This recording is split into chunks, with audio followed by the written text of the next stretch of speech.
Today is Monday, November 2nd, 2020. This is the Kubernetes CSI implementation meeting. Let's go down our usual release statuses.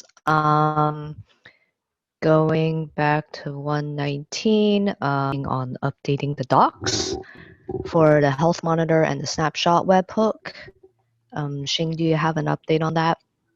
So I addressed the comments on the snapshot webhook one. Please take a look. And for the house monitor, so are you saying that we should remove the Kubernetes requirements for that? I just don't like the confusing if there's nothing at all. It could also be confusing. Yeah, because the health monitor has no dependence on Kubernetes, right? Doesn't directly depend on a specific API. Yeah, but we introduced. Like we could just say 113. 130. What? I don't. But we didn't even try that. I don't even know what is 130.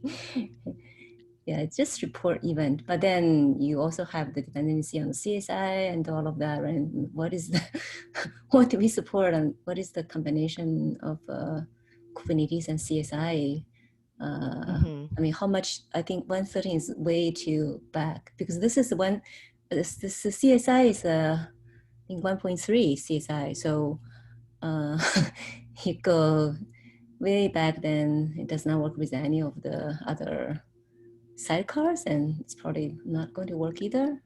You deploy only this with the older version, but then how is that useful? So I'm not sure. I mean, like if say your driver supports 1.3 of the CSI spec, then assuming all of that, then is there any dependency that we have on Kubernetes? I don't really see any dependency, right? We don't depend on any of the new fields or APIs that are there. Not for this particular feature, but then this one is useless if you don't run anything else. I don't expect anyone to run driver only with this, no other sidecars. I mean, there's correct, but I mean just looking at it standalone, right? If you standalone, probably it's because it's just you have a CSI 1.3 and then from Kubernetes side, this is really just reporting events, but it's just maybe a little weird. I was just thinking it's a little weird to say. Yeah, I would just say remove the Kubernetes dependency since like there isn't actually one. Fine, I guess. Okay. I guess, does anyone else have any opinions?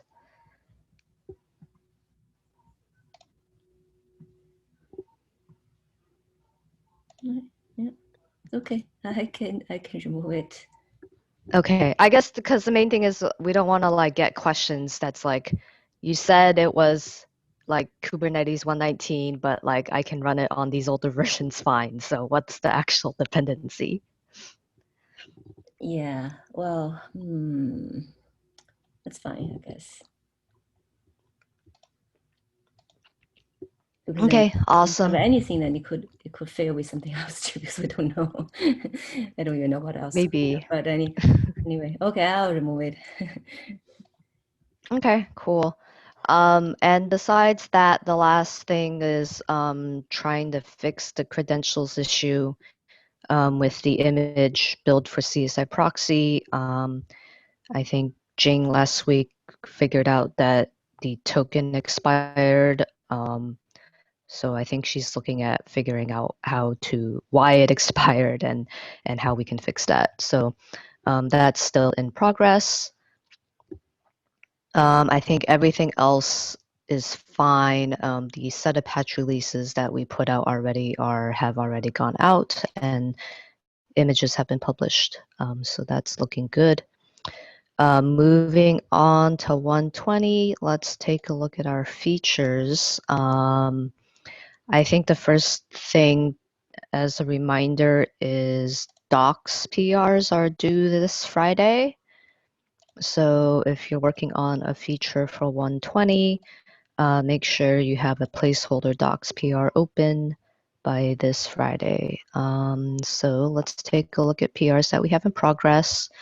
Patrick, looks like you have some work with the related to the capacity provisioning work. So the first one is actually that's a different topic. It's unrelated to the other bigger features. It's about putting external provisioner alongside a local host, the CSI driver on a host, on each host basically. So instead of having one external provisioner instance in the cluster, you will suddenly have many of those, and those then need to coordinate when they provision volumes. There was an earlier PR that did that for late binding, which was relatively straightforward. You just need to check whether the selected node is the current node. That's also why the current code has as parameter node check as the name of a feature.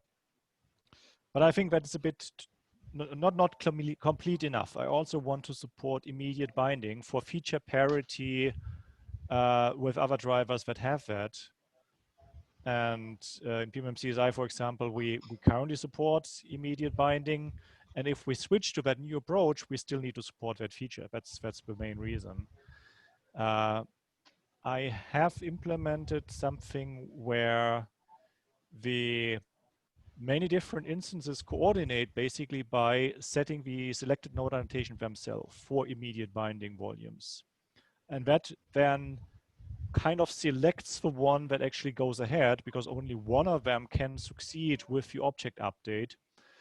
I've also added code that fixes or addresses the thundering herd problem by adding random delays on each instance. And I've run scale testing that looked very promising. Hardly any conflicts when updating things. There's obviously a higher load on the API server because it needs to keep more instances informed about PV and PVC updates. But there's no explosion of load because suddenly everyone that tries to do something at the same time. That no longer happens. So I think I'd like to see that included in the next external provision update. And I'm just want to make you aware that this is going on, that this is kind of something that I've been working on, and perhaps solicit early feedback what we should be calling it. It used to be called, as I said, the node check, but now it goes a little bit beyond that. And we could have two flags. One would be the node check and something else for immediate volumes. But I'm thinking that perhaps some entirely different name might be more appropriate. That is less about how it's implemented and more about what it is supporting. I'm just not sure about the name. I don't Sure. have a good We can discuss the name. I think that seems fine. I think the main thing though is we'll need to figure out what are the ramifications of having a watch per node, and whether or not that's going to get very expensive as you get big clusters. Yeah, but the kubelet itself also has a watch open, I think, on a few things. So in that sense, it scales the same way, just the base factor will be higher, because now we have watches on other things that might not be used otherwise. Yeah. Yep. That's a constant overhead per node, basically the same as before with kubelet. Yeah. So it'll be interesting if we can get like a big cluster up and to run the performance differences and see. We can definitely get help from SIG scalability in terms of getting access to a big cluster, so that we can run our experiments. Yeah. How big would that cluster be? Because I've been testing it on a 50 node cluster. I mean like a 5,000 node cluster. Okay. So a bit bigger. I only have 2 physical machines in that very simple experiment, but it already helped address some of the concerns that I had myself. Because, for example, I could reproduce the thundering herd problem before I added the random delays, so it was still useful testing. Okay, sure. Let me add an action item on myself to talk with SIG scalability folks to see if we can get access to a cluster to do experiments. We also need to have a good understanding of what we actually want to test. Which Yes. Which scenario do we want to test? Because if it's an idle cluster with no PVC created, that shouldn't be hard. The interesting part will be to compare with and without that approach and see what kind of scalability we get for when there is actually some action around provisioning. Yep, sounds good.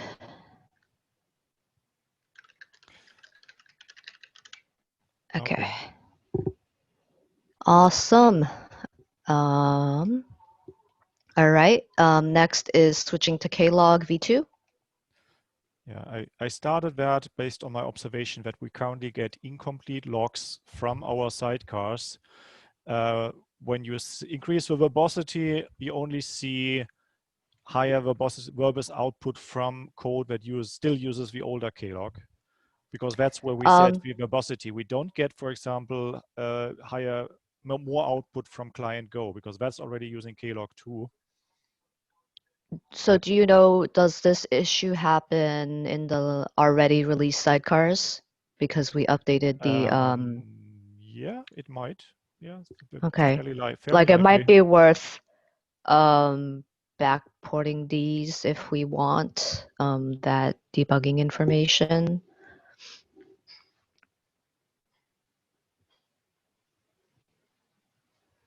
So the change itself is fairly simple. It's a dependency update. In one case, I had to switch an if statement because the API has changed slightly around the KLog v level number API that used to be a plain Boolean, and now you have to add another conversion to see whether it's enabled. But I don't think we have many code places where that actually happens. There was one instance in external provisioner. Mm-hmm. That's fine. I guess so. It might be worth. Do you know this is like at log level 4 and above, or is this just all log levels that it's impacted? I think it's all log levels, and it's just that if it's above the default, you don't get that output. I saw that for the throttling message that's hidden in client Go. I was looking for that message specifically, and I didn't get it until I figured out that it was this KLog issue. I see. Okay, then yeah, it might be worth backporting all of this and doing some patch releases to do that because it sounds like a regression from past releases. And there's a lot of repos here, so I think we can all sort of help and take up some of the sidecars so that you don't have to do everything. So let's, can we divvy up these sidecars amongst people here? Oh, I can take attacher. All right. The node driver registrar there. Okay, I can take registrar. Oops. How did I get onto caps lock? Okay.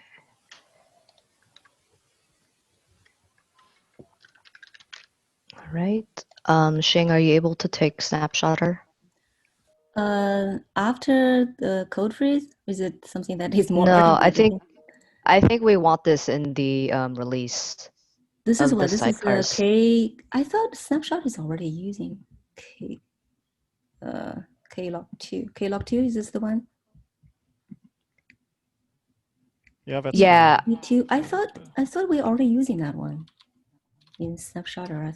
Perhaps it does. I haven't checked. I haven't checked which individual I guess have been the updated. item here, I guess, is to check and make sure that we're okay. I see that we're enabling KLog v2 correctly. Okay, I see that it actually has both in the Go mod, so I'm not sure what that means.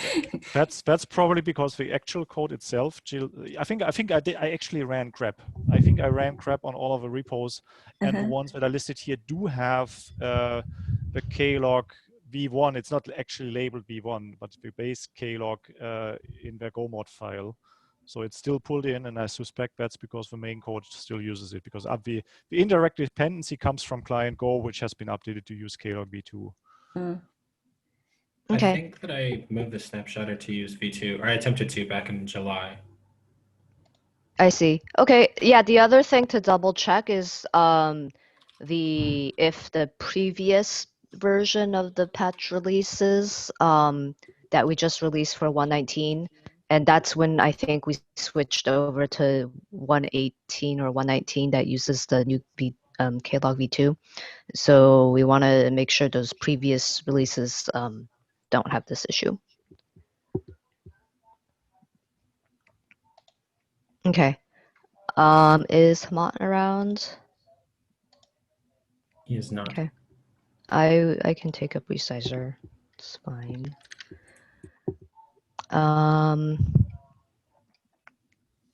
External health monitor. Well, I guess I can just take it. It doesn't really matter. It's just... All right. CSI test. Yeah, I can take that, but then I need someone else to approve it. Same Okay. with everything else. Let's see. CSI driver SMB and CSI proxy. We can see if some Windows folks can take a look at this one. Is the CSI driver SMB actually actively maintained? I think I have some. Yes. Yeah, well, I do have some PRs pending for it, I think. No, it's not. It's with CSI driver iSCSI, which has, for example, the release tools PR still pending. And same with CSI proxy. So these are the two components that are currently having pending PRs that are not getting reviewed.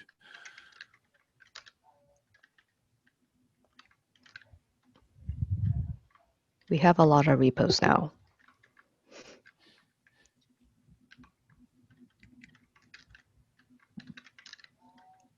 Oops. You said you already have a PR for iSCSI driver? No, that was the release tools update. Okay. I haven't worked in those repos, but I can try and update it in those if you need someone else to do it, since all of you have already Okay. taken some. Awesome. Thank you so much.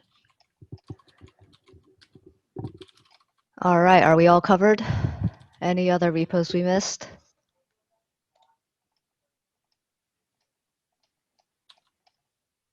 All right, awesome. Thanks for bringing this up, Patrick.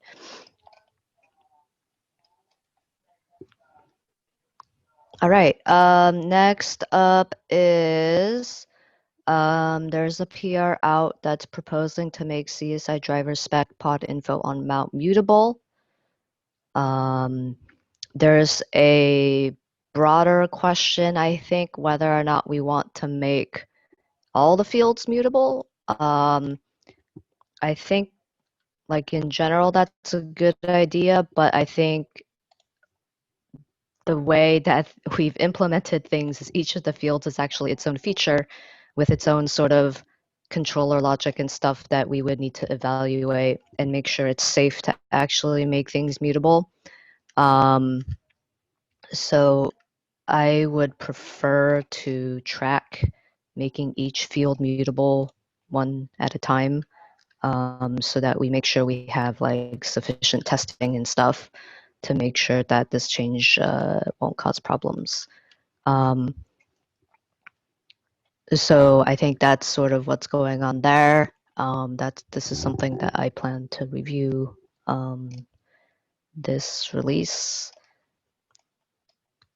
Next up is performance testing.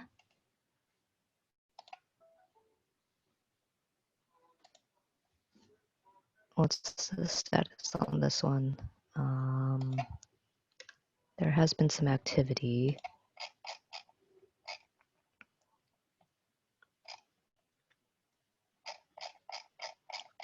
Okay, I think there's some recent discussion happening, so this is going on.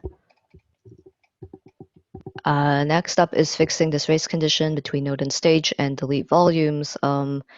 This work has stalled. I think because Psychot is working on the FS group stuff, so this may not be able to make 120. We'll have to see, depending on the progress of the FS group work.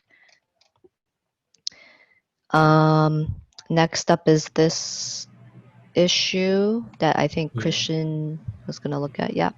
Yeah, I submitted a PR for this on Friday. It incorporates Funkind Best commit and also updates it to correct the defer issue. So these should be removed even if the command errors, even if the function errors out.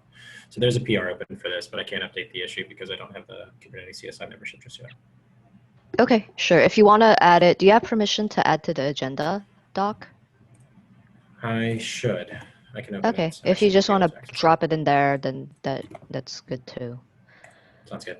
Awesome, thank you.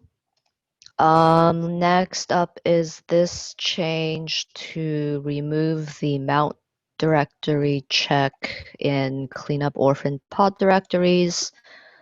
I think this one hasn't, I think we're just waiting for the author to respond. I might have to ping them. It's been 2 weeks, I think 3 weeks. Yeah, so I'll leave that open. Okay. Next up is the ignoring mount directory in CSI node stage and publish. I think Andy just updated this, and I think he was asking for some help from Jan on this. Jan, have you been able to take a look? Not yet. I will take a look.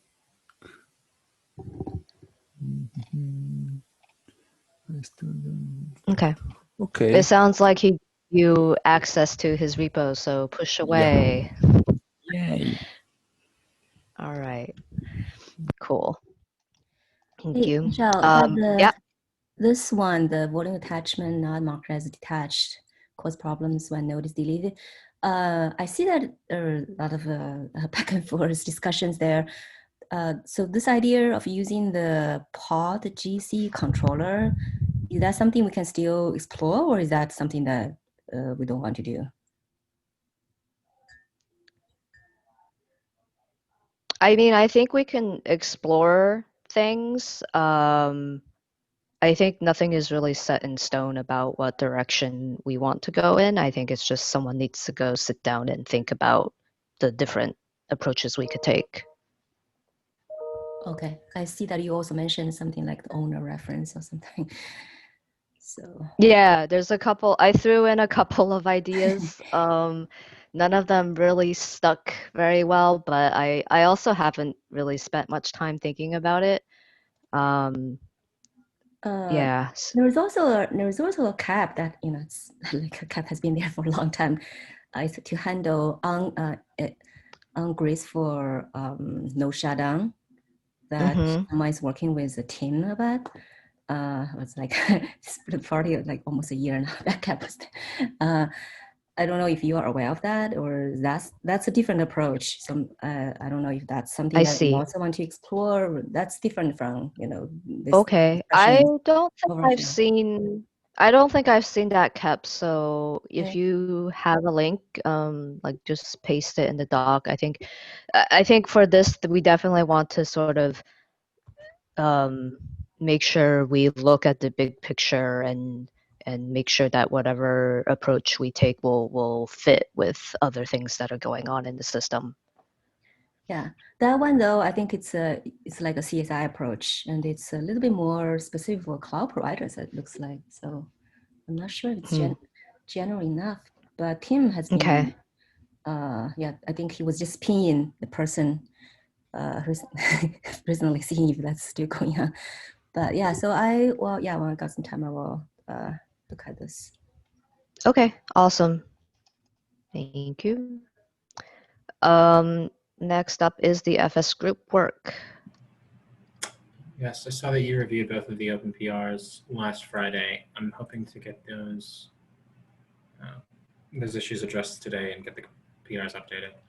The one hesitation I had was about relaxing validation, or as far as like including that commit inside the E2E test. Would it be better to just wait until it's merged and then rebase? Like I think it would be good so to make sure that like the E2E test passes. So like whether or not, like if you want, you can like combine the commits in a new branch and have like a combined PR just for the purposes of like running the E2E test, that's fine. I was originally thinking of just like in the current E2E test PR, just pulling in the API changes you've made as separate commits, and then when the API change merges, then you can rebase. Okay. I was assuming that they were more or less interlinked. We wouldn't want one without the other because we don't want to relax validation unless we're moving to beta, and we have to have the end-to-end test to move to beta. Yeah, so, well, I guess, okay, so the other approach, instead of having two different PRs, is to have one PR that has both the API changes and the end-to-end tests and submit them together as one. I might do that, close one, and move to the other one as the primary PR. Yeah, that could work. Okay. But they're in progress. They should be updated today. Awesome. Great, thank you. Regarding the pod security context FS group changes, SIG has a document written up with E2E test cases. I believe he's going to have that reviewed today and start implementing it. So there should be some PRs out this week. And then I think there's some follow-ups to the metrics changes. I guess, Jan, have you been reviewing that? I have been, and I think now it's waiting for Hemant or somebody to approve them. Okay. I think you mentioned last time that I think they were trying to add a unit test and it was failing the linter. So in order to pass the linter, they had to change the name of the metric. Yeah, that's it. That was the last thing. Yeah, it looks fine to me. But I don't mean, know too much about metrics. Technically, the metric is the alpha level, which means we can break it all we want. I know, but So still. technically speaking, that should be fine. It will be painful. It will be painful for all the people who have already written dashboards and alerts and stuff on it. But I mean, it's alpha, so we're allowed to do that. Actually, might have some alerts and dashboards around it. Oh yes, definitely. Like I have lots of dashboards and alerts around this, but you know, it's arguably it's an alpha level thing, so we're allowed to change it, even though we know it will be painful for us. It will be better to mark it as stable instead. Okay, so you are fine. I will ask Hemant. Yeah. And we'll see. Okay. All right. And I think that's, and the last change I think is actually moving the API to beta. I think that is going to depend on the rest of this work being done, but I think Hemant was going to take a look at that. I think other than that, that's all we're targeting for 120, is that right? The SE Linux stuff, we still need to sort of discuss.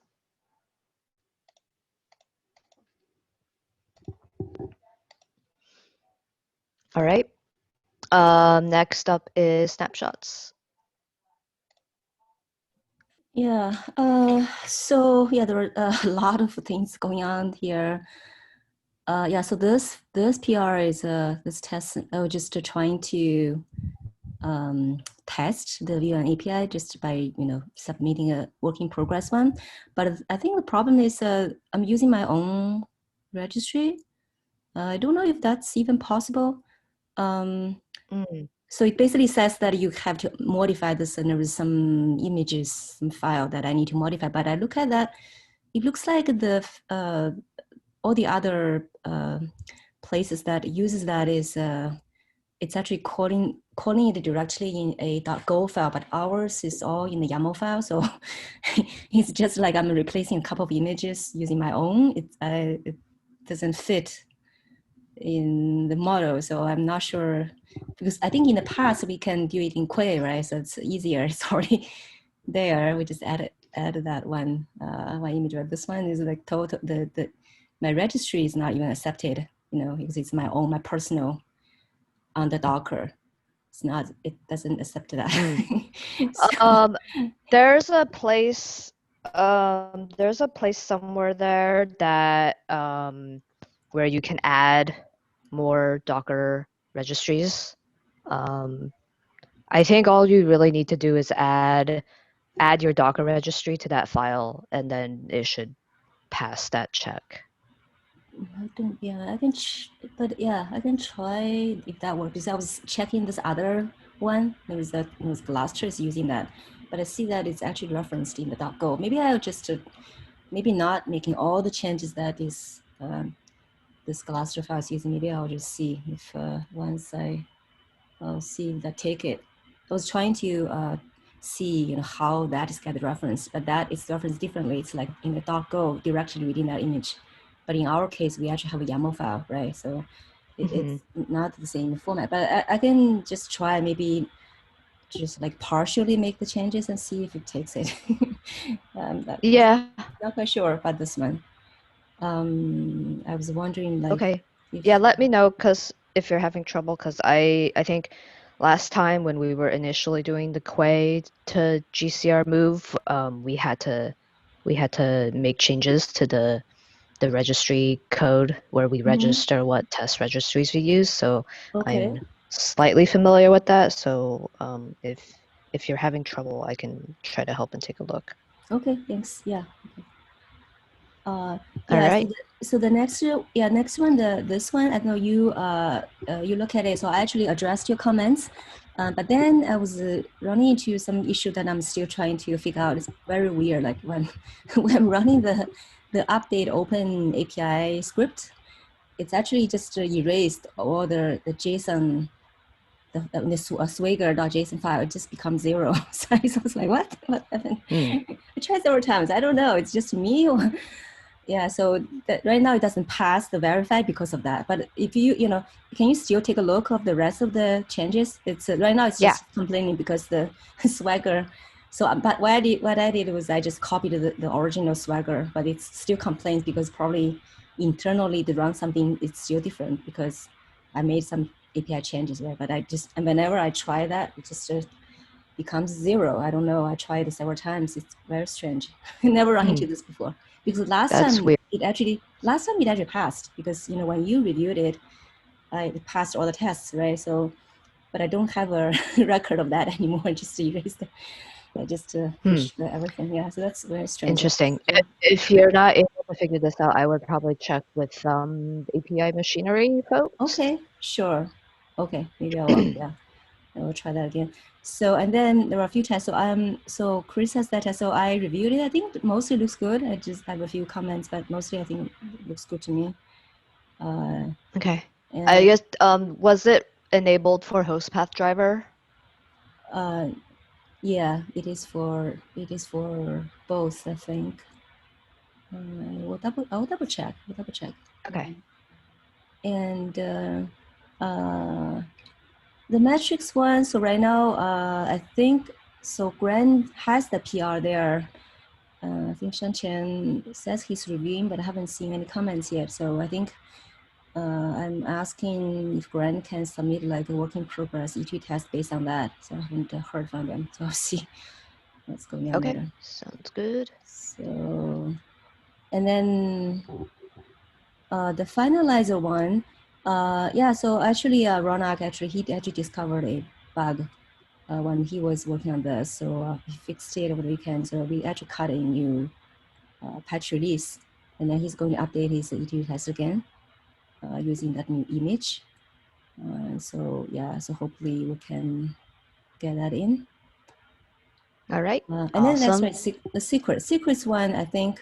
So Monarch has some problems because there was a test with GCE snapshot test just could not pass. So I look at the logs. Looks like it failed when it was just waiting for the PVC to bind, which is pretty weird. I just like timed out after 5 minutes. I look at the logs, provision logs. It says like could not communicate with the CSI driver. So I don't know if it's like an environmental issue, but then I tried several times, it couldn't pass. I posted my findings there. Can you pin maybe Saka to take a look? But it's always failed here. Lost connection to CSI driver. But this is like not even taking a snapshot. It's just to create a PVC and then just waiting for it to bind. So it's a little weird. Is this always happening? Yeah, it's weird, strange. I don't know why it's okay. Yeah, I don't know what is Interesting. missing. All right. Because Anyway, I tried, retried I'll yeah. okay. I think several retries. That's weird. I'll go ahead and ping Psychot to see if he can help take a look at this. Okay. Yeah. But yeah, that's very odd. Yeah, yeah, it shouldn't be. Is it the test isn't like requiring things add secrets or something? Oh wait. It's not even get to there yet, right? Because it's trying to provision a PVPC first before it's trying to test snapshot. It's not there yet. The first step is that part did not pass. I was like, what? I thought it may be because of the secrets. It's not even get to the snapshot secrets part because it was still waiting for PVC to be created. Interesting. Very strange. Okay. Something is not right, but I don't know what is not right. Yeah. So the next one, basically this one, right now, of course, this is the external snapshotter one. Right now, of course, the test won't be passing, but I have addressed all the comments. So I also did tests like with the webhook. I actually have the steps. I showed that to Shanqian, basically, before upgrade, we have some invalid objects, and after that, we could delete it after installing the webhook and upgrading to V1. So so I have documented that, the testing steps, Yeah, since these are going to be manual tests, documenting the test steps would be good. You said the CI is failing? Yeah, because right now this is not going to pass, right? Because it's not going to use, this is not going to be able to, the provisioner, it needs to be updated, everything needs to be updated. So. Oh, because the provisioner doesn't understand the V1 object. Yeah, and then I also have work in progress PR submitted to the provisioner. I should add it here, but that one cannot pass because I manually copied the mod. So we have a bit of a chicken and egg problem, right? It seems like these don't pass because the provisioner needs to be updated, but provisioner can't pass because we need this to be updated. I know. It's just wait, is the test? But the test should be creating things with the V1 beta, right? We haven't changed the test to use V1 yet. So this test would be using the code from this branch. Correct. Right? But this needs to be backwards compatible with V1 beta. So if people are still using the V1 beta resource to create snapshots, then it should still work even with this, even though we're also adding V1 support to it. Should it? Okay. Yes. Okay, then maybe I'll take a look. But provisioner will have to change. Provisioner is not going to pass. No. So if say like if the test, because we haven't changed the test, so the test cases is still creating snapshot objects with V1 beta 1, right? So when the provisioner uses it, the provisioner should see the V1 beta 1 object.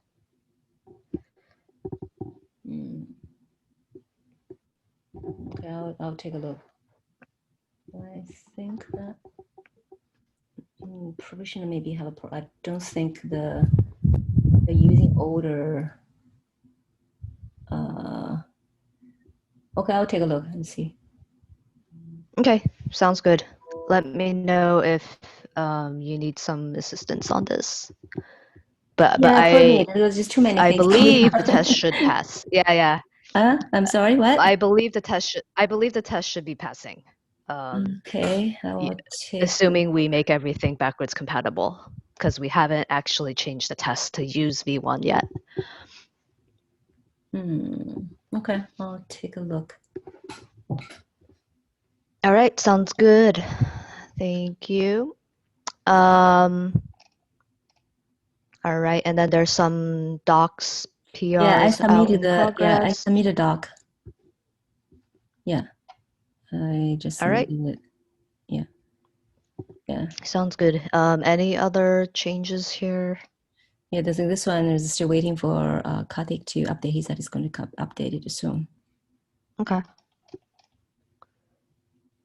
All right. Lots of good work happening here. Yeah, a lot of things needs to finish this week. Yep. All right. Thank you very much. I guess we are well over time, so I'm going to go ahead and skip these and go to our agenda. So it looks like, Patrick, I think you have a number of PRs here. Are these all yours? Yeah, I think so. I just wanted to make sure that we move forward with those. So the first one, 501 and external provisioner, is the one that we already, or you already looked at. And I think I've made changes that now properly introduce a second parameter. Again, the naming needs to be discussed whether the one that I've chosen here, topology hints, is appropriate. Yeah, let's discuss in the PR. I just wanted to make sure that it gets looked at. The next one is the bug fix for PV deletion when using this special way of bypassing the PV controller. It has been merged into Kubernetes master. I think it is worthwhile backporting, or at least it might be, depends on how important we think that is. And if we agree on backporting, how much do we backport? The PR itself had test cleanups and test cases for this. If we backport, do we try to backport all of that or just the fix itself?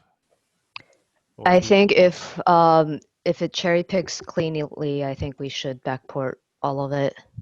Yes, I agree. Okay. Then I can try that. So do Right. we, first of all, do we agree that it's worthwhile backporting? Because I think there's a deadline this Friday for that. I don't know.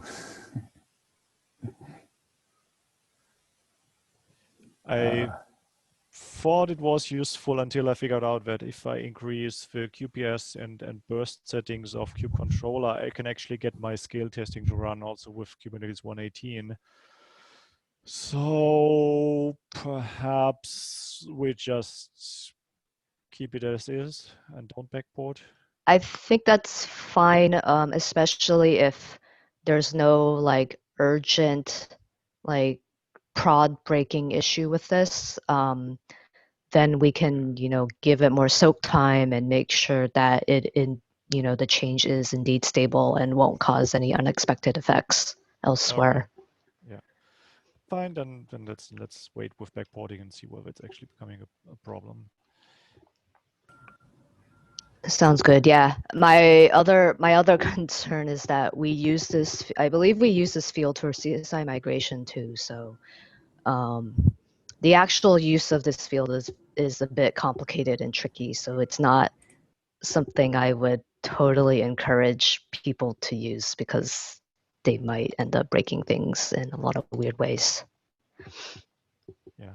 Well, at this point, it's not even documented that you can do that. So we know that it works, but it's not documented as something that we encourage users to do. I was thinking about changing that for at least for ephemeral or generic ephemeral volumes, but it's not urgent. Okay. Yeah, I think we shouldn't do that for generic ephemeral volumes. I think we still want to. Yeah, not by default, but I think that if people know that where their volumes come from, then it might make sense for them.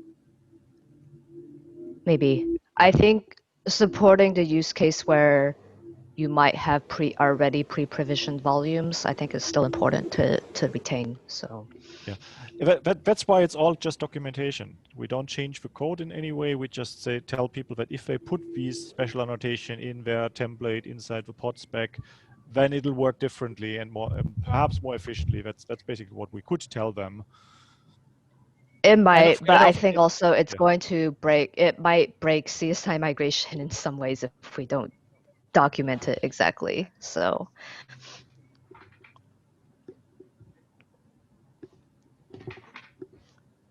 Okay. The third PR isn't Patrick's. It's the one that addresses the save volume data failure. oh, okay, awesome, thanks. Cool. All right. And then regarding the ephemeral volumes API, Patrick, you have a doodle out, so I'll go ahead and fill this out. I'll ping Saad to fill this out. Anyone else that wants to talk about this API, please fill out this doodle. So far, All right. Kevin has been the only one who has actually selected something. Okay. More people are certainly useful, and in particular people who Yeah. decide I about how mean, to step forward. I think most of us are still waking up this morning and haven't seen it yet, but I'll go ahead and ping people.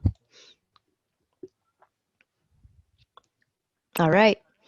And besides that, I already mentioned Friday is our docs PR deadline. So if you're working on a feature, please go ahead and open those docs. All right. Any other topics?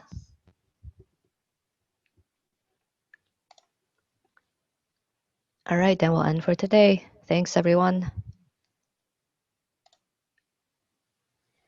Thank you. Bye.